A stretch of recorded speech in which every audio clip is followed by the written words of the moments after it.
Hey guys, and welcome to the Small Business Big Stories podcast. I'm your host, Brittany, and I'm so excited to be bringing you some of the best Toronto female entrepreneurs and their stories.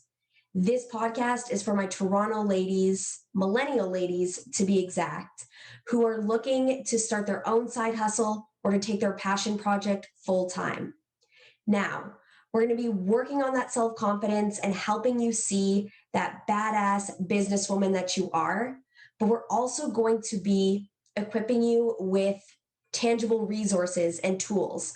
For example, where to even go to register your business, what platforms to use when you start invoicing your clientele, and so much more. When I was first starting my business, and that wasn't too long ago, I was a bit overwhelmed, really nervous, really hesitant, and I started to lean on the mentors and the female entrepreneurs around me.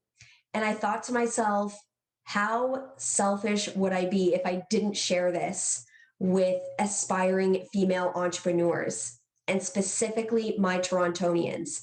This is my home. This is where my heart is. And this is where I want to help out the most. So grab a pen and paper, get comfy, be prepared to learn a lot, and be prepared to be inspired. Thank you guys so much for tuning in, and we'll chat soon. Hey, Rhea, thank you so much for coming on today. I'm so excited to get to talking to you. But before we do, how are you? How was your day? Hi, Brittany. So nice to see you again.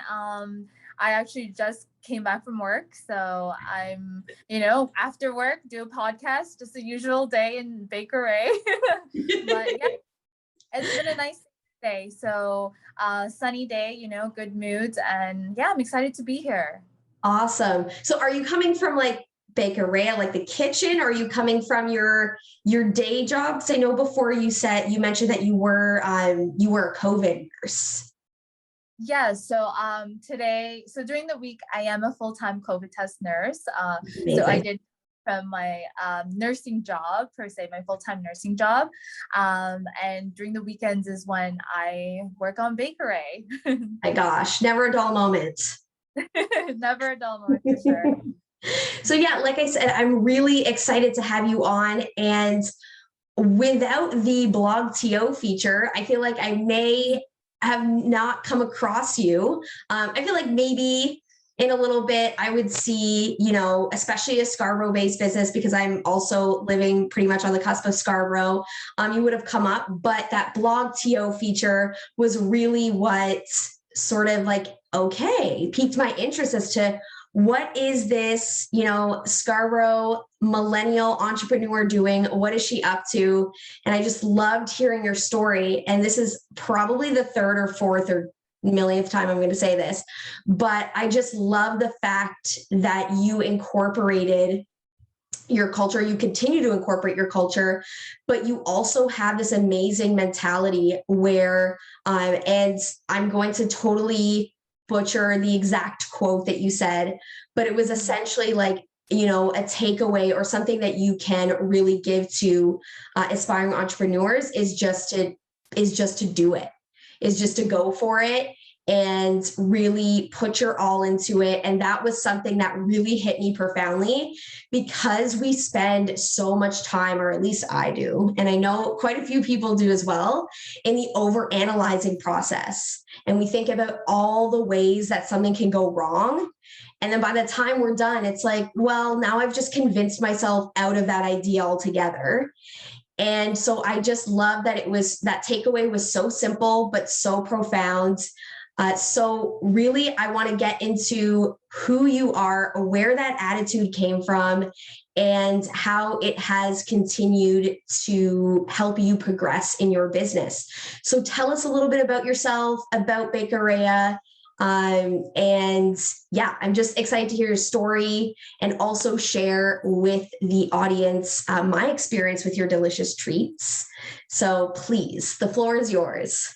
Yeah, of course. So I'm kind of going back to what you just said about, over analyzing and coming up with excuses here and there before starting up anything. As a nurse, I can really relate to that. So, it comes with the job where you get a patient or you get your workflow and you're like, okay, this is what I need to do. This is, like you have a set schedule and whatnot. And it's like, this can go wrong today. This is what I can do and whatever. And I think I took that personally, like in my own personal life, where I saw, it's always been a dream of mine to open up my own cafe. Yeah, But I always had this list where it's like, but what would happen if this happened? Like, there's a lot of things where, or a lot of times where you doubt yourself and your skills and your creativity. And I think, like, I fell into that, and I think it really did help to have people around you kind of encourage you. And I think also during COVID, you realize that time is short, and it's absolutely. it's yeah, it's the perfect time to just do the things that you love. And working as a COVID test nurse and seeing it firsthand, how short like life can be, it's I think my advice, it really resonates with me, and I hope it resonated with a lot of people, to just start, because that's the only way you can, do the things that you love. And yeah, so that's kind of how the vision started. And oh my gosh, I'm nervous. No worries. No worries Yeah. at all. Take your time. Yeah, so the vision kind of started there, where if for anyone who knows me, I am a coffee lover. I love cafe hopping around Toronto, and I think it's just been this lifelong dream of mine to have something of my own. And as a nurse, it's like you always put other people before yourself. I can So imagine. yeah, so I think it was time for me to do something that I love to do. Not to say that I don't love nursing, because nursing has been the most rewarding career that I could ever get into. Yeah, And for anyone going into nursing, you guys are superheroes, and it's not an easy job for sure, but it especially is. now. Yeah, especially now, and it is a very tiring job. You do lose a lot of sleep. You lose a lot of social interaction, because all you want to do is sleep. Yeah. I think, with that said, I needed this creative outlet where I was able to, you know, do stuff that I was passionate about, and something that wasn't just, a regular 9 to 5, or for my sake, like a 12-hour shift. And so that was the start of this bakery, kind of to share, like you said, share my culture with people, but also have this outlet where I can create things that I love, and I hope other people will love too. And yeah, so that's how it kind of started. It's amazing to hear that you live such an incredibly hectic life Mhm. with, such an immense amount of emotion and Mhm. just, your day to day ongoing. It's not like you sort of work a job during the day where it's a little, easier and there's a nice flow to it. You are working a very demanding job, one with Mhm. high stakes. So to go from there and then also add on to the hours that you spend, on your vision, on your passion, I can only imagine. I mean, I have a little bit of taste, a little, knowledge in regards Mhm. to that. But yeah, nursing, and especially at this time, I can only imagine. So my hat totally goes off to you in having the energy and prioritizing your time in your life to make it happen. And Mhm. I am so happy that, we've gotten to connect and I've experienced your delicious treats. Mhm. And I've really having them this past weekend and being able to share them with my friends at the barbecue that I went to, it was so great because you were all about the little details. It was all about the packaging. You like wrote my name in really nice, like calligraphy style print. The way that you attach the instructions onto the box on how to maintain and keep the Cinnabons fresh. Spoiler alert, Rhea makes Cinnabons. They're incredible. Not a crumb was left on the plate. And even with the boxes that your donuts come in, elaborate a little bit more on that. So I know that there is like a specific name for them and a meaning behind them. What does your style of packaging stand for? Yeah, of course. So going a little bit back to that. So I actually, when I came to Canada, I was 3 years old. So I kind of grew up in a westernized, like environment. So I had to adapt to the Western culture. And so in that sense, I miss growing up in like, the traditional Filipino and like culture. So I think with my bakery, I wanted to reconnect in that sense with my culture, and I did that through my donuts.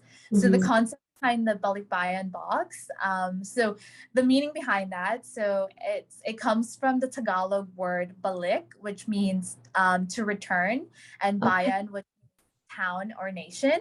So the concept is, growing up, like I experienced it in my childhood, we would fill up a box filled with all types of things, from like toys to cosmetics to canned goods to anything like chocolate like that. And we would fill up a box and send it to our family back in the Philippines. And it was just a way, this box essentially was a symbol of our culture, which is deeply rooted into family. So even though we're like a million miles away, we're still able to have that connection with this box filled with all of our favorite things and able to share it with them, and vice versa. And so with my donuts, the concept behind that is I wanted to share a little bit of my favorite Filipino desserts and flavors with my customers, and kind of take them on this food journey, hopefully back to the Philippines, where they can taste these new flavors and new cuisines that they've never tried before. And yeah, I'm really glad that you and your friends have enjoyed it, and the response has been great so far. This was the first release for them, so it was both exciting and nerve-wracking, but successful so far, so I'm very happy about that. I would definitely say a success because we get to know you, or we got to know you as Ryan, as a baker, and get to know you a little bit deeper in terms of those cultural roots. And I think it was the best personal touch.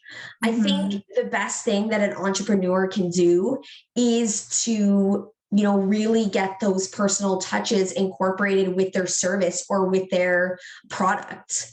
It is such a great way for customers to get to know you.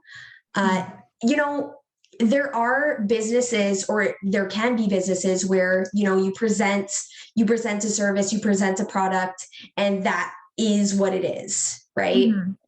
But to see the face behind that concept brings a whole other added layer of relatability. And like you said, you want your Filipino clientele to be able to connect to their roots. But not only that, just people in general to understand your culture a little bit better, I think was so just intuitive on your part. Like you caught on to the best way to operate your business. And I think it's super smart, but not just that, but just genuine and authentic to who you are. And I loved it. I loved every little bit. Like I didn't even want to open the packaging. I wanted to keep everything nice and pretty because you would put so much detail and so much effort into it. And it was a great experience. And that's what you created. You created an incredible, not just a dessert, but an incredible experience as a whole. So no worries. Yes. Also with the balikbayan boxes, what's great about it is that it's never the same. So the boxes are always changed. So say we try a new chocolate bar that we love our family back home to try. So we put that in the box, and then maybe next year we find a different chocolate bar that we love. So we'll send them that. So moving forward with this bakery, I kind of want to incorporate that where you can look forward to different flavors with every Belly Button box that I have to offer. I love that. So it's almost like it's like a box that kind of illustrates your growth, essentially, and like allowing your family, even from a distance, to get to know you as you progress and grow as a person, and like how your tastes sort of change, and how your personality and your little quirks change as well. I love that. Yeah, exactly. That is so cool. Well, I wanted to know, and I think a big question is how this all started for you. I mean, I got to see you, featured on blogTO, but how did which is incredible and such an amazing way to start off your business. How did it all begin? And then when did you get that phone call or that email or that DM? However, there's so many different ways now people can, and brands can just get a hold of you. How was that whole experience from like start to that moment that you got a message from blogTO saying like, we want to feature you? Yeah, so I guess it dates back the first lockdown in Toronto. So March 2020. I was transitioning from a new nursing job, which is my COVID test job. And so I kind of had a little bit more time then. And I kind of, like I said in the video, I got sucked into quarantine baking. And there was one day I just craved a cinnamon bun, and I thought to myself, okay, I have all this time, let me make it from scratch. And so I did, and it ended up being really good. But then knowing myself as a perfectionist, I said, I can make this better. So 5 test recipes later, and a lot of experiments and family eating more than a dozen of cinnamon buns in a couple weeks, I finally found a recipe where I was confident in. And so I started selling it to, my friends, my coworkers, and I've gotten really great feedback from them. And, they encouraged me to like, why don't you sell this? Like, this is delicious. I think people would buy it. And I think I needed that push to For actually. sure. So I would have never thought I would be making cinnamon buns, to be honest. I was more of a coffee person, so I was making coffee as well with the cinnamon buns. But with the whole cinnamon bun and donut, it just kind of happened. This spark where I just fell in love with baking again, because as a kid, I loved making party favors for my friends and family. And I have no baking or culinary experience. Everything has been self-taught. I was going to ask you, that was going to be a question. What sort of training do you have? Yeah, to be fully transparent, I have no baking experience. It's just been self-taught through, we have so many different outlets like YouTube, Instagram, anything like that. And obviously a lot of experimentation. So I think with baking, I know they say a lot of people say you have to follow the recipe to the T when baking, but I think there's a little bit of leeway there to enhance your creativity, which is what I did with my recipes. And I think it was just one day I was just like, okay, let me open up an Instagram account and just see where this goes. And I started organically getting customers, like random people messaging me saying, I'd love to order cinnamon buns. And I think it was then where I was like, oh, like people are actually interested in this. So it was kind of just a side hustle. So it was just something I like to do for fun. But through recent weeks, especially with the blogTO posts, it's definitely taken a life of its own. And it's crazy to think that it's just been about three weeks since that happened, and where I've come, like how far I've come so far.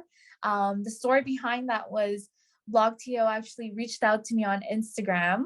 Okay. And they asked me to do a feature video.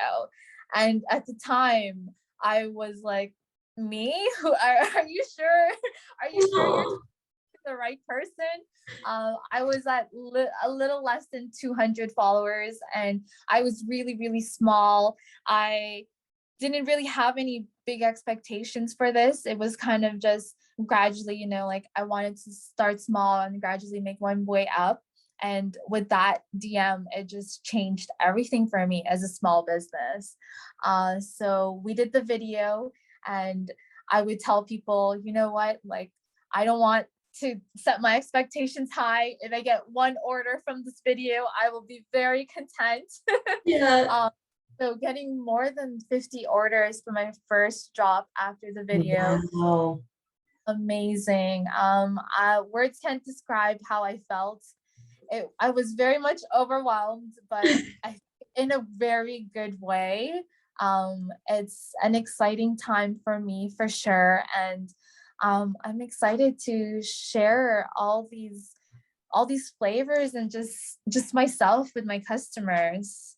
Yeah, that is so crazy. And it's such a great lesson too, because I think in the time that we're living in, people think, and small business owners think, or people who are, wanting to build a brand for themselves and a brand around themselves, think that they have to have X amount of followers to really get that attention.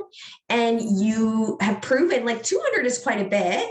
In comparison to other big brands that people would say, get that sort of attention, it's not up there per se, but it didn't have to be, because your brand and what you conveyed in your Instagram. And I love it because you incorporate such a warm, welcoming vibe in every picture. And you keep it really nice and simple, really highlighting the product, nothing super busy. And that spoke for itself. And I think that is what really, and I'm sure you feel it, but, being true to yourself and your style is what, brought this sort of attention to you. And 50 orders. I know you were telling me before, or, when we were sort of messaging back and forth, you're just like, yeah, we're up until 4 a.m. with this order. And I'm like, what? Yeah, it's I think I was prepared but not prepared enough. I think I went in with this mentality where I have with my smaller batches, where I'm like, 50 orders, that's not a lot, I can wing it. And it definitely was not that. So a lot of lessons were learned that night, but the end result, even though I slept at 4 a.m. or did not sleep for 24 hours, really worth it, because the response from everyone, just receiving comments of how delicious my baked goods were, or how, like their Filipino grandmothers or Filipino mothers really like brought back like their culture, like they were able to relate to it. And that just warms my heart a lot, and I'm very grateful to have been part of that for sure. Absolutely. Now, I know these 4 a.m. mornings are not always spent alone. So do you have a lot of support? Does that support come from your family? How does that look? How does the kitchen look? Who's in it? I think that my biggest supporter would have to be my boyfriend, who was also the inspiration for one of the biggest inspirations to starting this business. He actually started his own COVID-born business. And I think being beside him through that whole process, watching him grow into the business that he is today, it sparked something in me where I'm like, you could see how passionate he is, and then you reflect back and you're kind of like, I want to find something like that. I want to find something that I love and pursue it.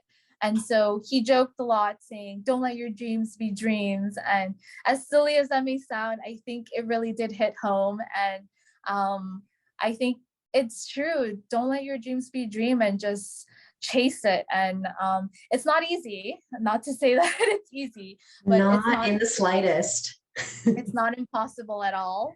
And I definitely, the support from my family and friends, it's been amazing. I mean, I think it's gone to this point where they're like, which one are you going to do now, nursing or baking?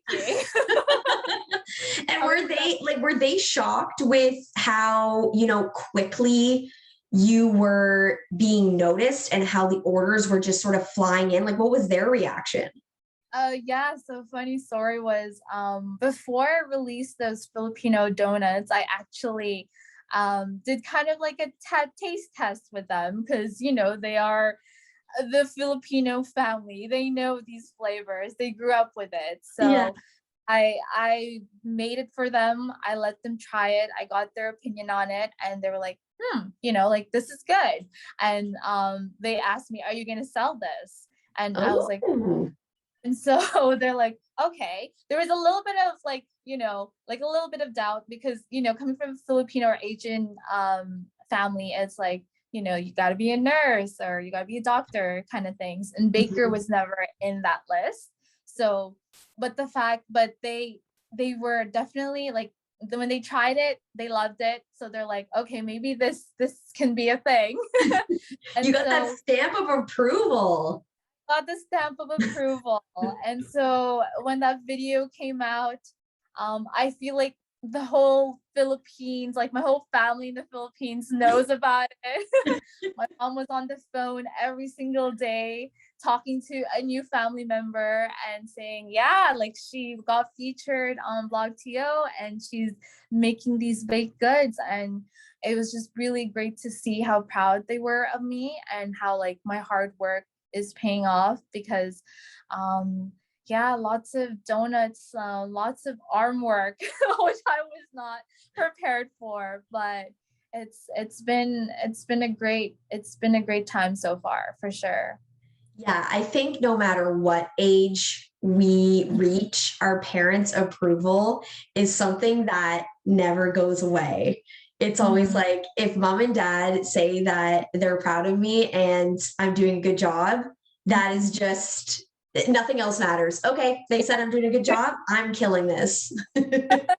Exactly. I Yeah. think you're like, to be honest with you, in the beginning, I didn't know if I wanted to bring up like I kind of want to do this baking thing because of course there is like I said, like they just always wanted me to pursue the nursing side of it.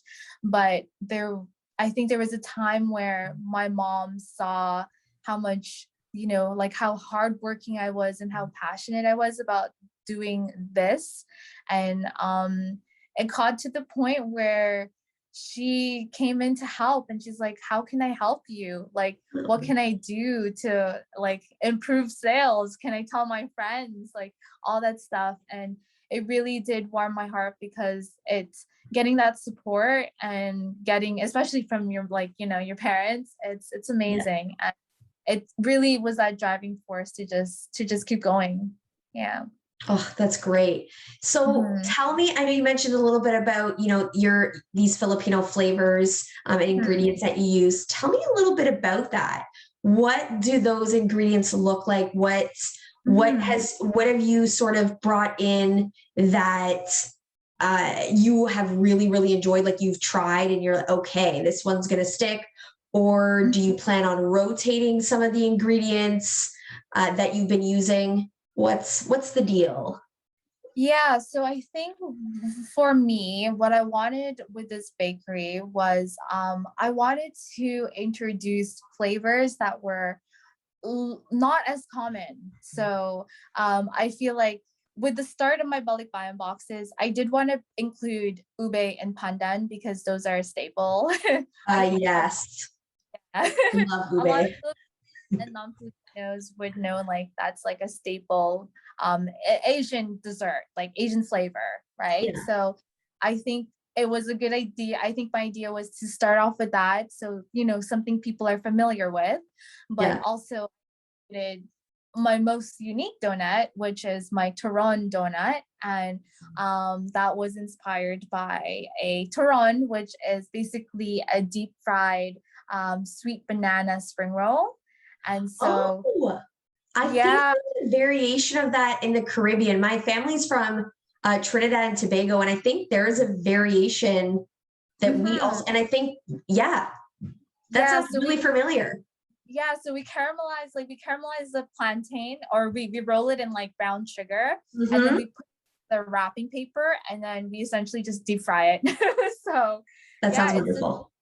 it's really yummy dessert, and it's a staple in our household. So I wanted to incorporate that into my donuts, and it was kind of like a wild idea where I'm like, okay, how do I turn this dessert into a donut? And so the concept kind of it came to me, and I'm like, okay, I can use the banana as a filling because there are donuts with like banana cream filling.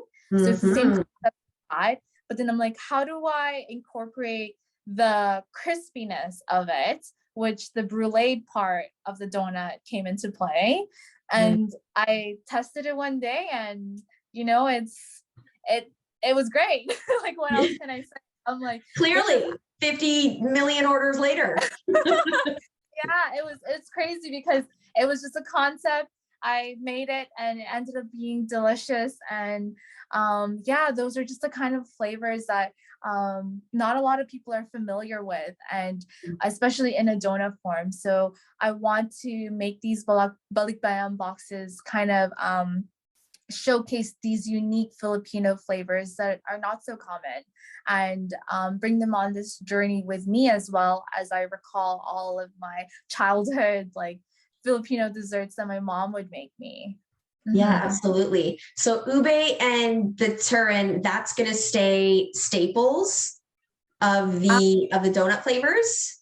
so hint hint, I Oh, going to be different flavors every month. And so okay. yeah, so I will be rotating, like I will be bringing back flavors because ube has been a crowd favorite so far. And you got to Yes. give what they want. Yes. But also but also I want to play around a little bit more with, yeah, like unfamiliar taste, and I'll kind of test my creativity in that sense, and just make it into a donut, and hopefully people will love it. And yeah. Yeah, I think coming from someone who isn't formally trained, to hear you talk about all these like pretty complex concepts in Mhm. terms of manipulating a donut, I think you are like well on your way to expert level. Let me tell you Mhm. that. Like you're bruleeing, you're filling donuts with things that people wouldn't ordinarily think to fill donuts with. I'm Mhm. very excited for your release next month. I know your every release you're like, okay guys, my apologies, but we've run out, we'll be back. And I'm like, what an awesome just state of being. It's like, sorry not sorry, because I'm so glad that you guys are enjoying this, but you're enjoying it so much that we're running out quickly. Yeah, it's crazy to think about because my pre-orders usually open the week of my deliveries, so it would be open next Monday, but I've gotten so many DMs of people wanting to order that I can't say no. So I'm like, okay, I will open my pre-orders early and get everyone on that list. But like you said, we've reached our max capacity, and we're very thankful for it. And it's going to be another 4 a.m. or maybe, but I think I'm more prepared for that. So yeah. For sure, for sure. Mhm. And, speaking of which, I know that, taking on all these orders, you're definitely not doing all these orders in your home kitchen. And it's probably somewhat more of a test kitchen environment. Yes. So we work out of a commercial kitchen. So we rent it out, and it is a bigger space. So the home, like home baking concept. But yeah, like you said, say like 200 donuts. My goodness. Yeah, definitely not a capacity of which you can bake that in your own home. And so Mhm. when you got that first big order, what was Mhm. sort of your approach to that and handling such a big order? Yeah, so I think it was definitely a learning experience. I took a lot of notes that night, and Yeah. with the family that me that night, it was great because they were previous owners of a Timothy's. So Oh, they, yeah, so they actually knew, like they knew, like they were very familiar with us with with the whole environment. So throughout the night, it was amazing because they were giving me tips and pointers of what I could have done better and what I okay. could do in the future. So I took notes on that. And I think one of the biggest things is time management. Mm, We kind of, we think we know, but we don't, at least case. I kind of broke it down into time frames like, 9 o'clock, get the dough started, 10 o'clock, get the dough resting. But the thing with that is you can't follow it to the T. So you have to, I feel like you have to make you organize yourself in a way that you can be lenient where a lot of things can happen. So for example, a lot of bad things, a lot of good things, like your yeast not growing, so your dough is not proving. So you have to take those things into consideration. And I think that's something that I overlooked going into my big order. So there was a batch where, the dough wasn't rising. So I had to restart it. ah, And so that kind of, once that order gets messed up, then your whole head is messed up. yeah. So I having a mindset where yes, you have this time frame to do things, but give yourself that space to, like, if anything were to happen, you can pick yourself right back up. And so moving forward, I think that's how I will plan better. And yeah. That's great. Yeah, you have to, I mean, you can plan, like you said, to a T, but you also have to factor into, really take into consideration that some things are unpredictable, especially Mhm. things like baking, Yes. where, certain things have to be right in terms of, your yeast rising, or things sort of sitting and proofing, or Mhm. a certain amount of time in the oven to really get that texture that you want.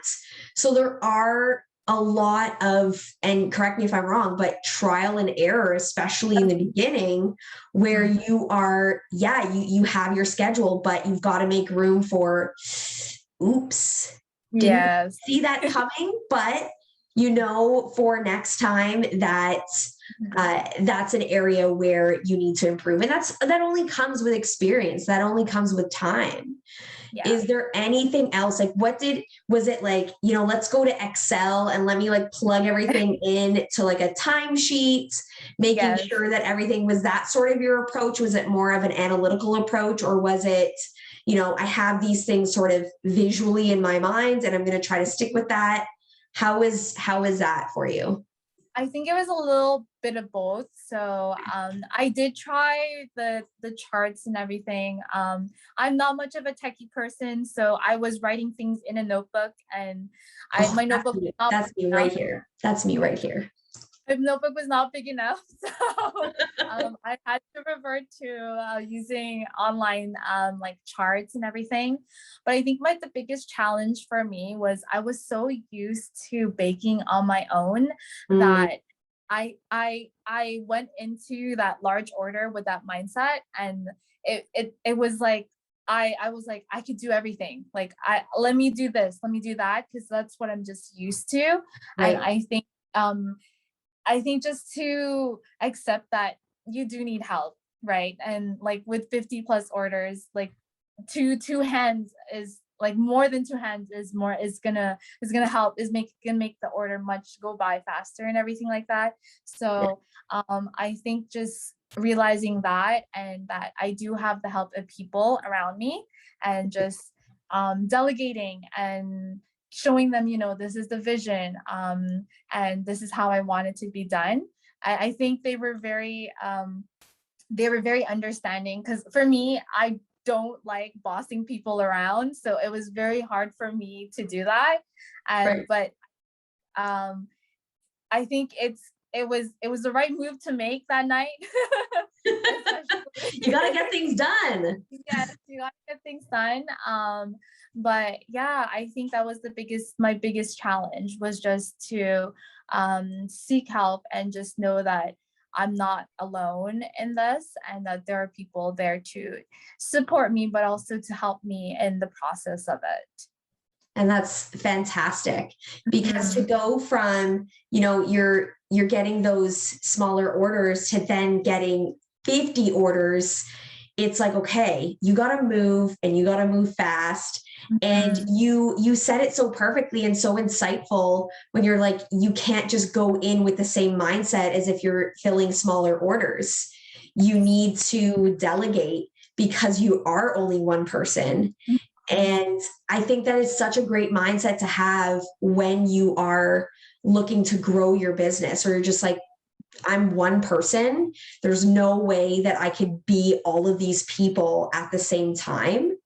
And you need help. And there's nothing wrong with asking for help. And I'm sure that if anything, it brings sort of, now I'm of the mindset where like, I'm just not super sure about mixing family with business. And you could probably speak more to this, but I mean, I could see just by like the photos that you take, where it almost looks like it brings your family a little bit closer together, because you get to share your culture and your bond in something that you all seem super passionate about, which is which is your culture, which is baking. Is that something that's happening? Do you feel like your family dynamic has changed?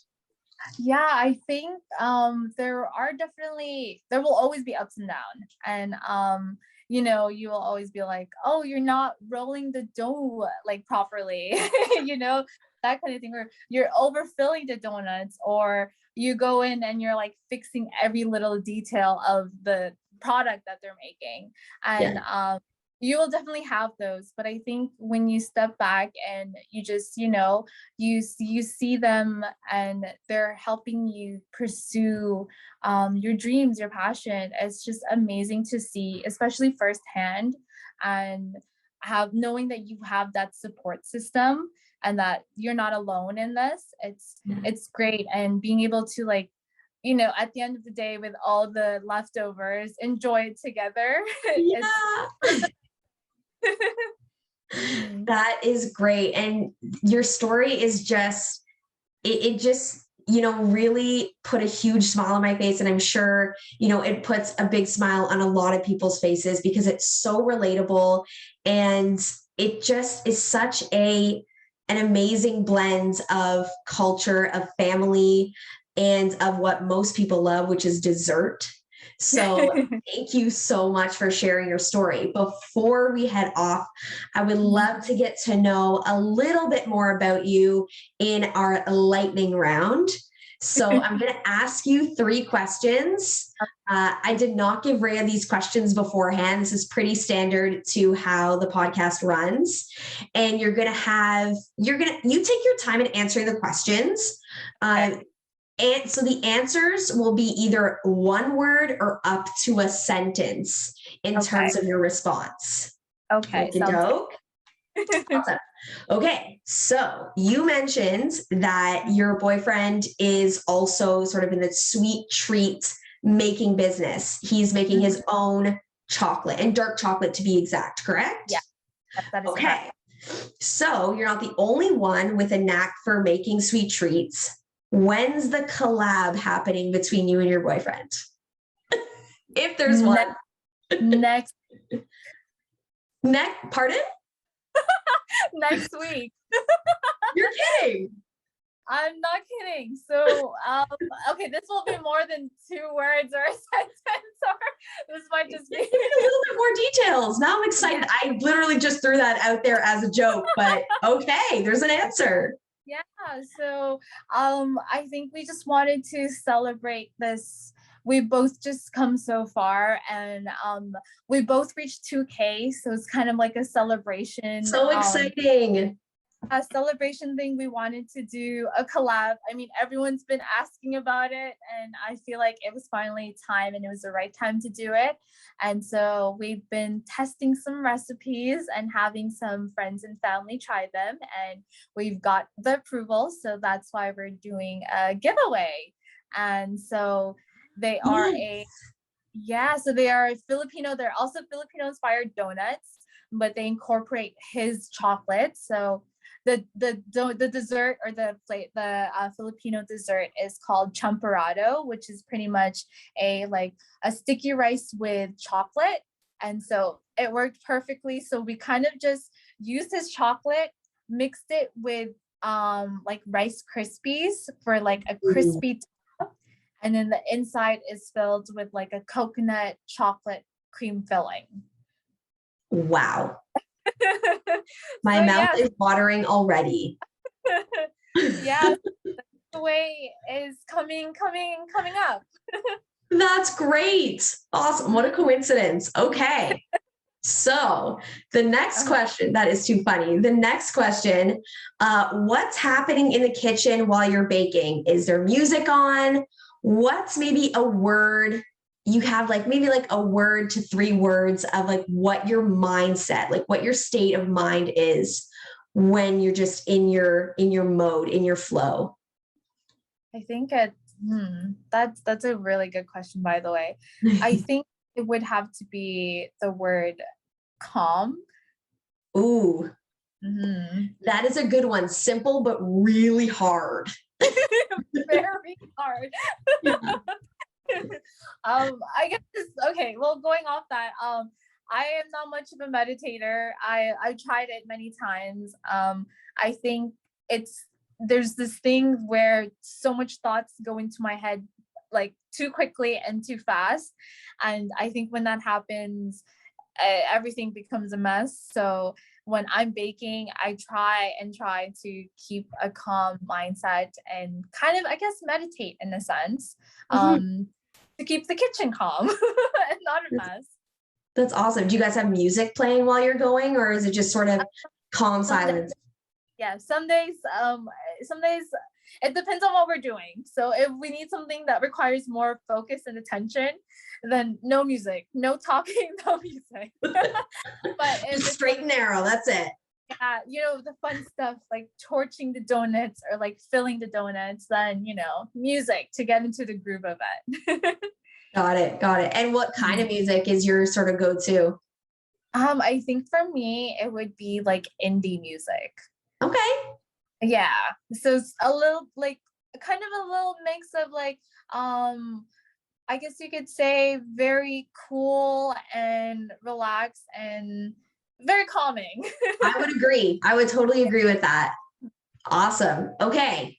Third and final question. What has this experience taught you about yourself?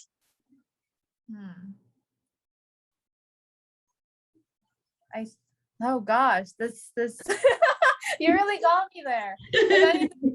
That just made me a little emotional, to be honest. I think I was able to find who I was. Yeah. Yes. Yeah. That is the best. I mean, there is no best answer for any of these questions, but I think to find something where you really have a chance to discover who you are is so empowering, so profound, so powerful. And I'm so excited for you that this experience has brought you that, because not everyone can say that they can find that at such a young age.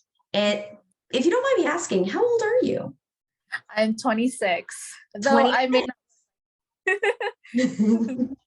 So you are very young, and it's just so great. And you're so, I would say, blessed to have this experience and think to yourself, like, wow, I have really come into my own. Mm-hmm. For sure. I think when I step back for sure and see everything that's happened in the span of 2, 3 weeks, it's crazy. I think I've used that word many, many times.